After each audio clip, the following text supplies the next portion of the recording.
Now we want to take this picker to the next level. So when we tap on it, instead of seeing this flat list of items, we want to have a beautiful list of categories with colorful icons. So let's go to app.picker.js. Here we have a flat list to render a bunch of picker items. Now there are two ways to solve this problem.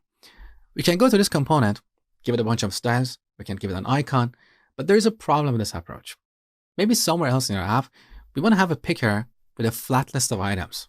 We don't want to have colorful icons. So we want our application's architecture to be flexible. So I'm going to create a new picker item component. Let's call that category picker item. Now over here, instead of being tightly coupled to this particular component, we want to have the flexibility to determine what kind of picker item should be used to render this list. So we want to give this component a new prop. I'm going to call that picker item component. Look at the naming convention. So the first letter of every word is uppercase. That means we should pass a component here. Okay. Now, back to our list, I'm going to replace picker item with picker item component. With this change, the consumer of the app picker component can specify the type of picker item to use. Okay. Now, to make sure we haven't broken anything, we want to give this prop a default value. So if somewhere we don't specify the type of picker item component, we want to use picker item by default. Okay. Let's save the changes. Let's test our app one more time. I haven't broken anything.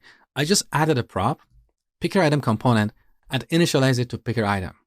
And down below, in our flat list, instead of picker item, we are using this prop, picker item component. Okay.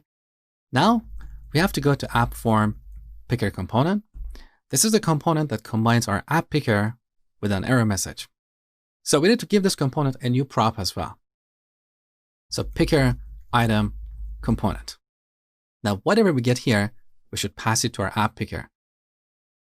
So here we set picker item component to picker item component. Okay. Now let's save the changes. Okay. All our props are sorted, beautiful. Now finally, let's go to our listing edit screen. Here's where we are using our picker. So let's set picker item component to. Now we need to create a new component. So back in our project, here in the components folder, I'm going to add a new file. Let's call this category picker item. Now here's a function component. For now, I just want to return null. So if we use this component, we're not going to see anything. Okay. Save the changes. Back to our listing edit screen. Here we're going to use category picker item. With this change, when I tap on our category picker, we're not going to see any items in our modal. Take a look. Save. So all the items disappeared. Let's try it one more time.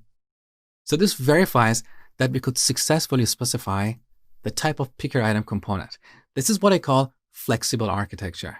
So if you design your components properly, you can always replace them.